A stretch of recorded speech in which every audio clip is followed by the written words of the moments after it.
कोटा की स्थापना बूंदी के राव देवा के प्रपौत्र जैत सिंह ने कोटिया भील को पराजित कर 1264 ईस्वी में की थी। सन 1625 तक कोटा बूंदी राज्य के अधीन रहा। बाद में मुगल बादशाह जहांगीर ने बूंदी के रावतन सिंह के पुत्र माधो सिंह की शूरवीरता से प्रसन्न होकर उसे कोटा और आसपास के गांव भेंट किए।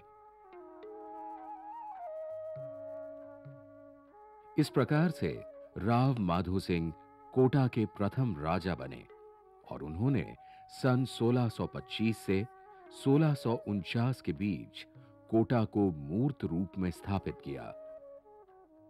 माधो सिंह जी ने कोटा को अलग राज्य घोषित कर दिया और तब से यहां के राजा महाराव कहलाने लगे।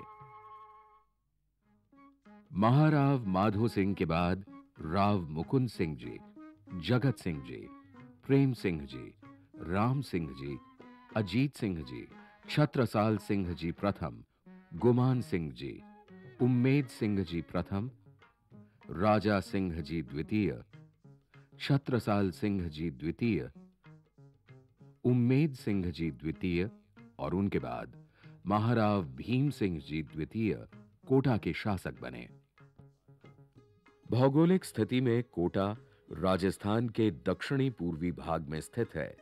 इसके पश्चिम में चित्तौड़गढ़ एवं बूंदी जिला, दक्षिण में झालावाड़, पूर्व में बारा और उत्तर में सवाई माधोपुर एवं टोंक जिले हैं।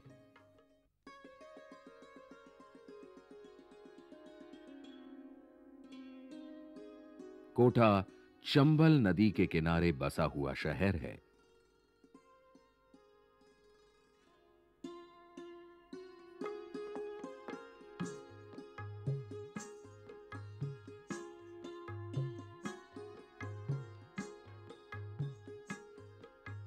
कोटा नगर मुंबई दिल्ली के मध्य रेल मार्ग पर स्थित है।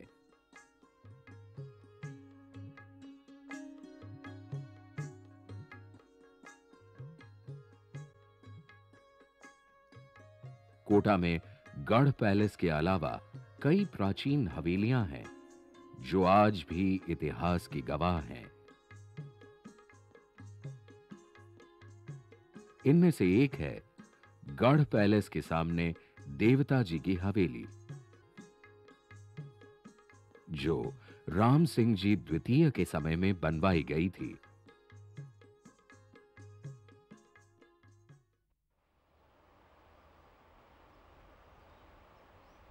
कोटा बैराज देश के अत्यंत आधुनिक बैराजों में से एक है, जो केवल मिट्टी से बना है और पर्यटकों के लिए आकर्षण का केंद्र है।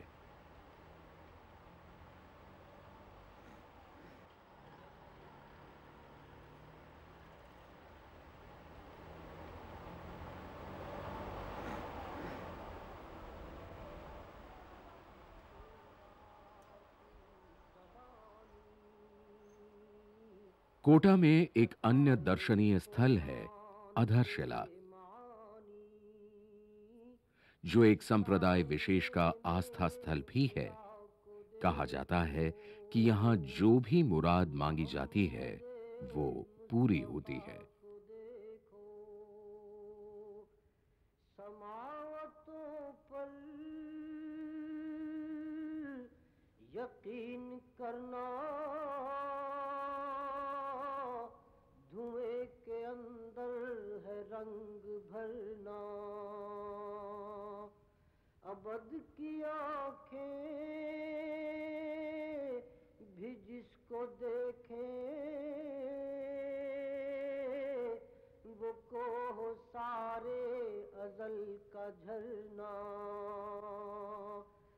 जबीने खैरुल बशर से फूटे, यकीने अहले नजर से फूटे।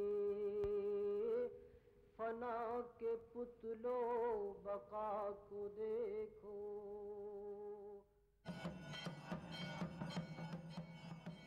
कोटा का आशापाला का मंदिर हिंदुओं और विशेषकर राजपूतों की आस्था का प्रमुख धर्म स्थल है। पुराने जमाने में कोटा दरबार यहां समय-समय पर दर्शनार्थ आया करते थे। आज भी दशहरे के पूर्व यहां पूजा अर्चना के बाद ही रावण वध प्रक्रिया आरंभ होती है।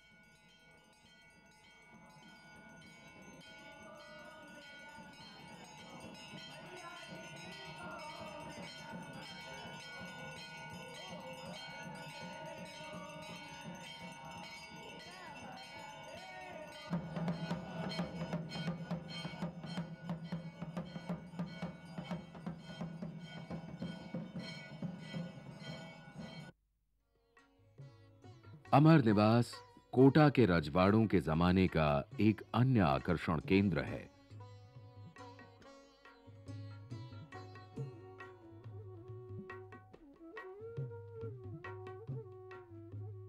यहां अपने शासनकाल में ग्रीष्म ऋतु में महाराव सपरिवार समय-समय पर आते रहते थे।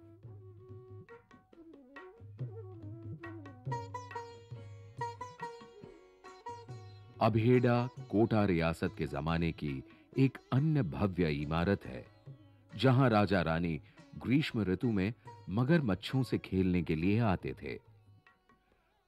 अभेड़ा महल का निर्माण 1346 ईस्वी में कोटा के महाराव राजा धीर सिंह ने एक तालाब खुदवाकर बनवाया था। उस समय इसमें आम, जामुन, नारंगी आदि के वृक्ष लगे थे। तब यह महल अपेक्षाकृत छोटे आकार का था। इसका उद्धार महाराव उम्मेद सिंह जी द्वितीय ने 1880 से 1940 के मध्य में किया और उन्होंने इसके तालाब में मगरमच्छ भी पालने शुरू किए। कहा जाता है कि ये मगरमच्छ अपने पालक की आवाज पर पानी से किनारे पर आ जाते थे और जब उन्हें खाने को दिया जाता था तो उसे लपक लेते थे। इसे देखकर राजा रानी आनंदित होते थे।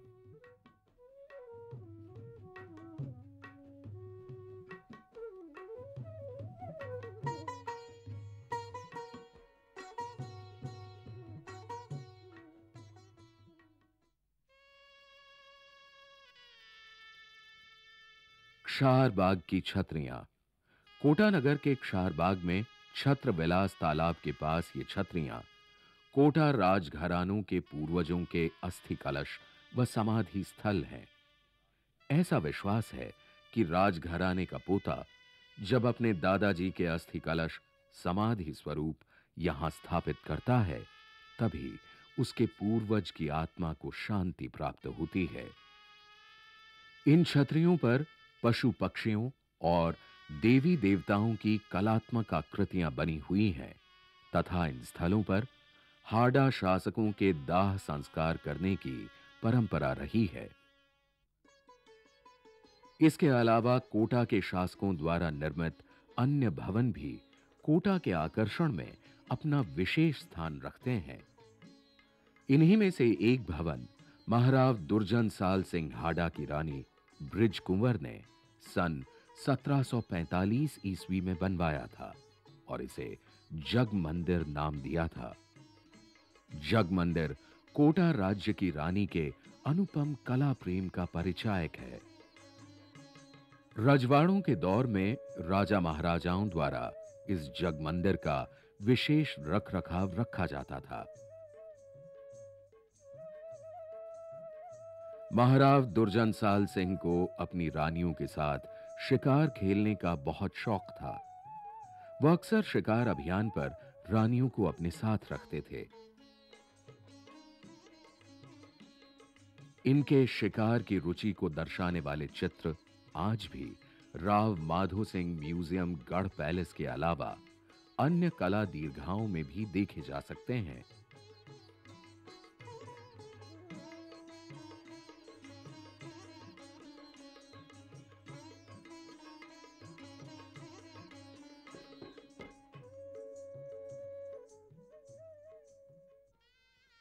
कोटा के विकास में यहां के भूतपूर्व शासकों का योगदान काफी सराहनीय है।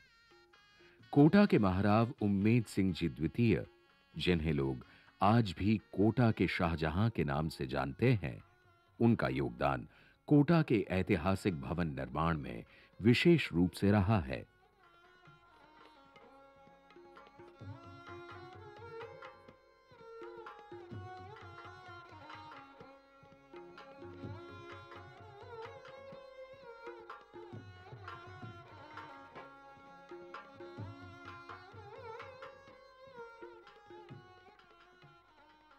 महाराव द्वारा जिन अन्य भवनों का निर्माण किया गया, उनमें प्रमुख है हर्बर्ट कॉलेज।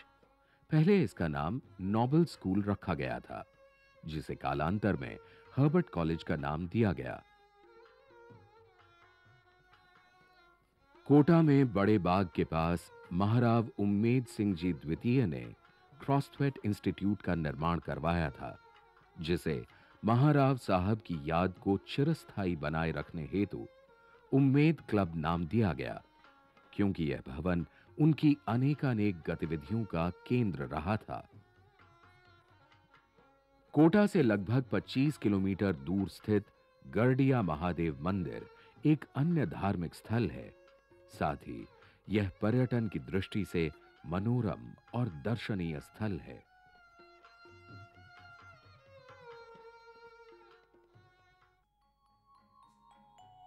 कोटा में चंबल नदी के तट पर 10 एकड़ भूमि में स्थित यह चंबल उद्यान राजस्थान के श्रेष्ठतम उद्यानों में से एक है, जो 1976 में पूर्णतया विकसित हुआ।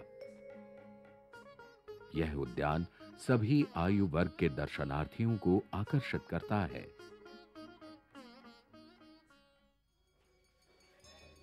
कोटा शहर से लगभग 6 किलोमीटर दूर डीसीएम मार्ग पर 8वीं शताब्दी का कंसुआ का शिव मंदिर है।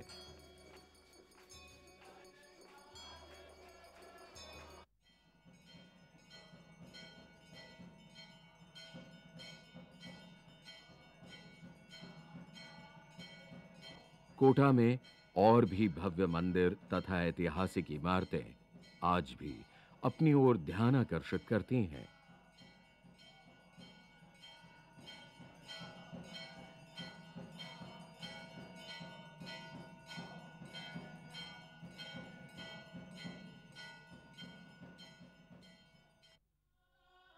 इनके अलावा कोटा में अन्य धर्मों के पूजा स्थल भी दर्शनीय हैं।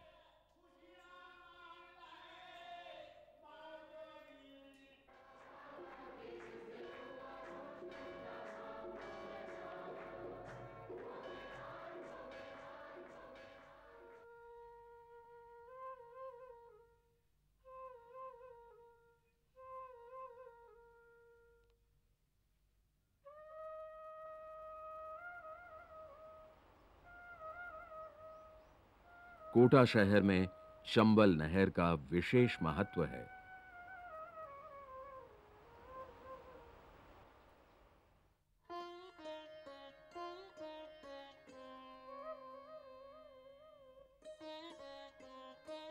कोटा के लोगों का रोजगार खेतीबाड़ी, पशुपालन और कोटा स्टोन के निर्यात के अलावा हथकरघा उद्योग जैसे कोटा साड़ी के व्यवसाय से चलता है।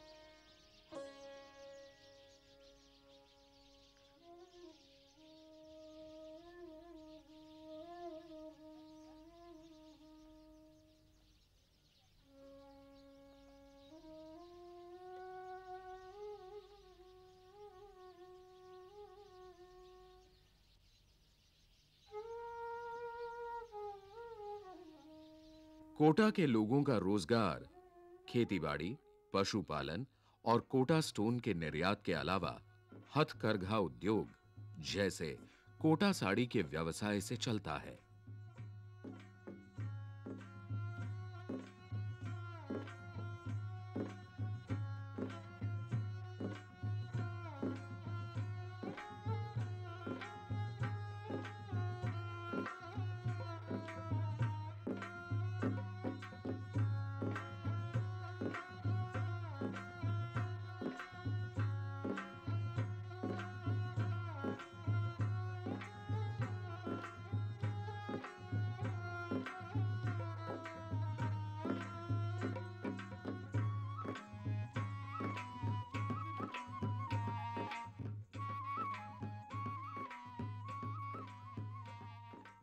स्थानीय लोगों के अनुसार कोटा पहले एक औद्योगिक नगरी के नाम से प्रसिद्ध था, जो कल कारखाने बंद हो जाने के कारण आजकल शिक्षा नगरी में बदल गया है।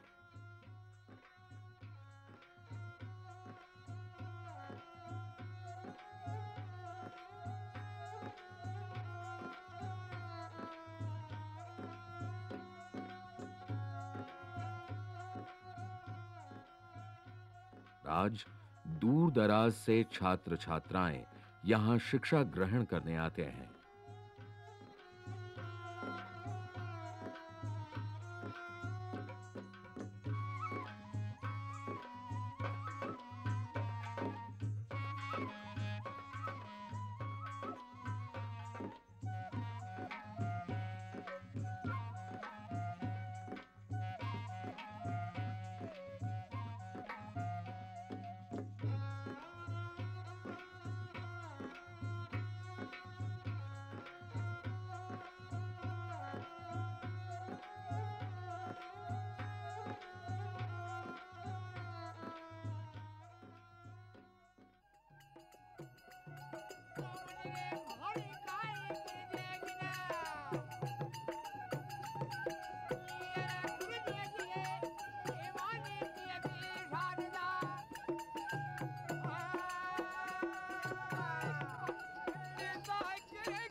कोटा के त्योहारों में दशहरा मेला लंबी अवधि तक चलने के कारण जग प्रसिद्ध है।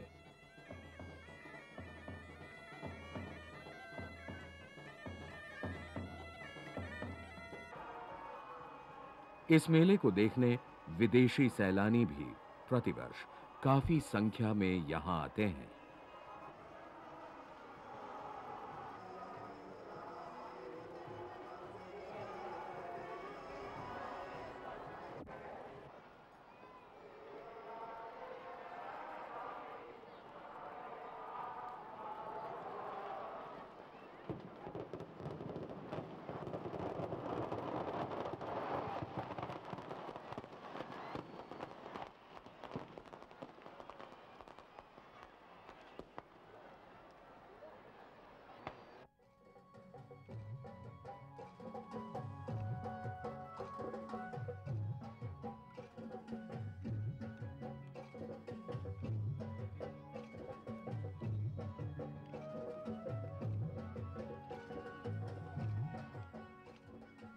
कोटा के बारे में कहा जाता है कि यहां दिन का मौसम कैसा भी हो, शामें तो अक्सर सुहावनी ही होती हैं।